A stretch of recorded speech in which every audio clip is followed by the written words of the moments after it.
రాజుల మొదటి గ్రంథము 14వ అధ్యాయము. ఆ కాలమున యరొబాము కుమారుడైన అబీయా కాయలా పడగా, యరొబాము తన భార్యతో ఇట్లనెను, నీవు లేచి యరొబాము భార్యవని తెలియబడకుండా మారువేషము వేసుకొని షిలోహునకు పొమ్ము.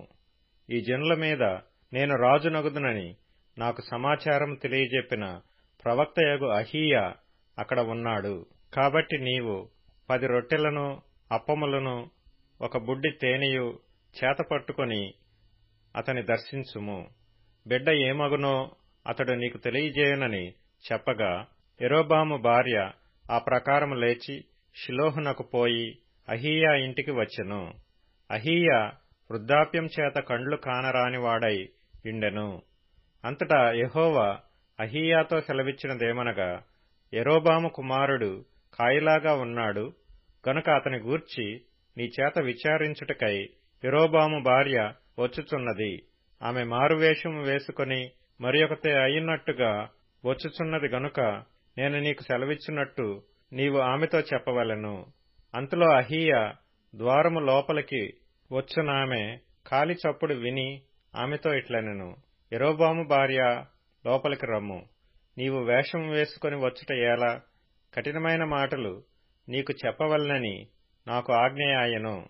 నీవు వెళ్లి యరొబాముతో చెప్పవలసినదేమనగా, ఇశ్రాయేలీల దేవుడైన యెహోవా ఈ ప్రకారము సెలవిచ్చుచున్నాడు, నేను నిన్ను జనులలో నుండి తీసి హెచ్చింపజేసి ఇశ్రాయేలు వారను నా జనుల మీద నిన్ను అధికారిగా నియమించి దావీదు సంతతి వారి యొద్ద నుండి రాజ్యమును తీసి నీకిచ్చియుండినను నా ఆజ్ఞలను గైకొని మనఃపూర్తిగా నన్ను అనుసరించి నా దృష్టికి ఏది అనుకూలమో దాని మాత్రమే చేసిన నా సేవకుడైన దావీదు చేసినట్టు నీవు చేయక నీకంటే ముందుగా ఉండిన వారందరికంటెను అధికముగా కీడు చేసి ఉన్నావు. నన్ను బొత్తిగా విసర్జించి ఇతర దేవతలను పోత విగ్రహములను పెట్టుకొని నాకు కోపము పుట్టించియున్నావు.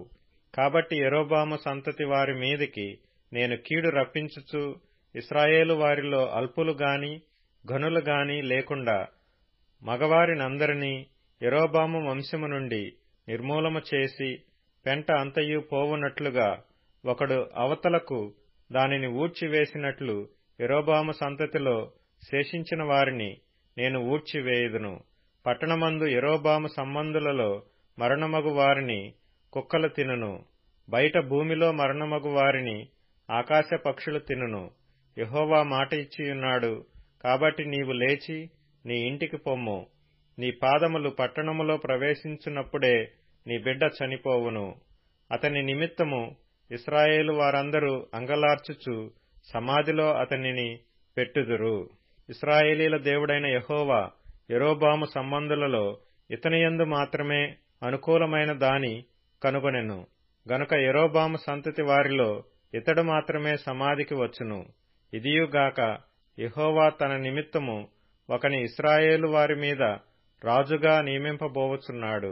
ఆ దినముననే అతడు యరొబాము సంతతి వారిని నిర్మూలము చేయును. కొద్ది కాలములోనే ఆయన అతని నియమింపబోవును. ఇశ్రాయేలు వారు దేవతా స్తంభములను నిలిపి యెహోవాకు కోపము పుట్టించియున్నారు గనుక నీటియందు రెల్లు అల్లలాడునట్లు యెహోవా ఇశ్రాయేలు వారిని మొత్తి ఒకడు వేరును పెళ్లగించినట్లు వారి పితరులకు తాను ఇచ్చిన ఈ మంచి దేశములో నుండి వారిని పెళ్లగించి వారిని యూఫ్రటీసు నది అవతలకు చెదరగొట్టును.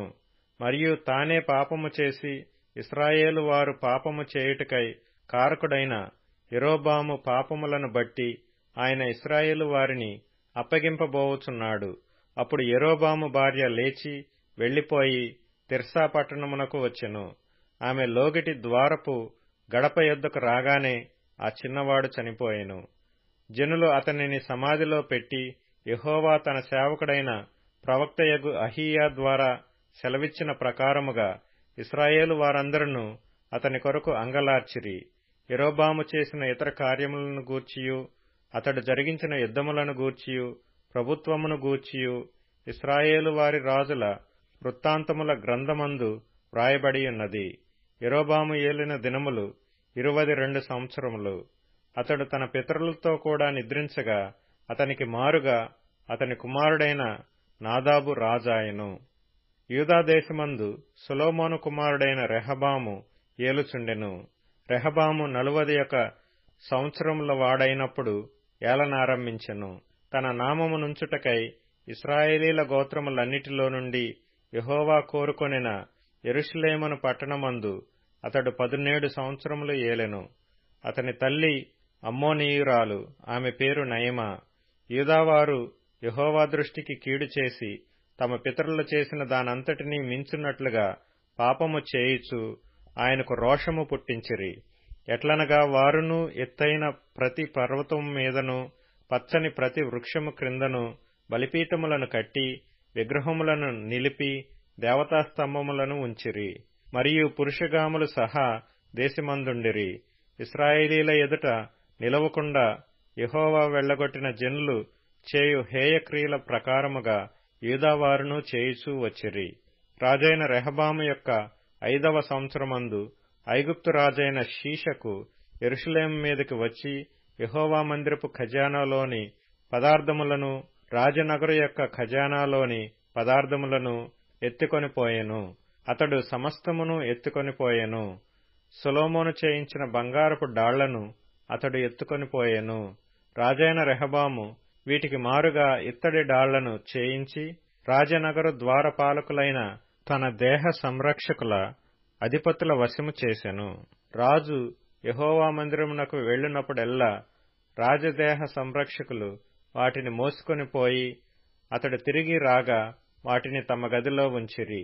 రెహబాము చేసిన ఇతర కార్యములను గూర్చియు అతడు చేసిన వాటన్నిటిని గూర్చియు యూదారాజుల యొక్క వృత్తాంతముల గ్రంథమందు వ్రాయబడి ఉన్నది. వారు బ్రతికినంత కాలము రెహబామునకును యెరోబామునకును యుద్ధము జరుగుచుండెను. రెహబాము తన పితరులతో కూడా నిద్రించి దావీదుపురమందున్న తన పితరుల సమాధిలో పాతిపెట్టబడెను. అతని తల్లి నయమాయను ఒక అమ్మోనీయురాలు. అతని కుమారుడైన అబీయాము అతనికి మారుగా రాజాయెను.